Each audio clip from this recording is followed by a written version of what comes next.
Еуропаны таяу шығыс пен Африкадан келген босқындар мазаласа, Латын Америкалықтар ақш билігін ойландырып қойды. Бұл мигранттарды құшақ жая қарсы алу саясатын жүзеге асыра бастағаннан бері өзекті мәселеге айналған. Обама әкімшілігі шекарадағы бақылауды күшейтудің орнына босқын мәртебесін алуда құжат рәсімін жеңілдеткен еді. Енді елге заңсыз жолмен ағылғандар тіпті көбейген.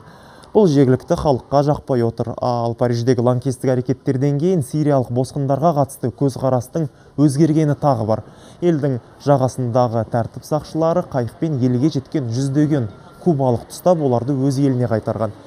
Ресейде келушілер саны толастамай тұр. Америка саясаткерлер арасында өзгеге жанашыр болғаннан гөрі қауіпсіз болған артығырақ деген пікір бар. Көші-қонға қатысты мәселе президент сайлауының нәтижесіне де әсер ететін деңгейге жетіп отыр дейді сарапшылар.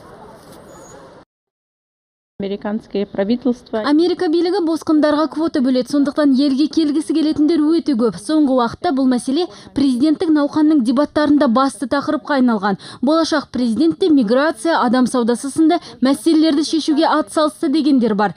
Алайда республикалықтар арасында кәсібін жолға қойған мигранттарды қолдайтындар да кездеседі. ақш мигранттарсыз өмір сүре алмайды дейді олар. Бірақ босып келгендерді жақтырмайтындар да жоқ емес.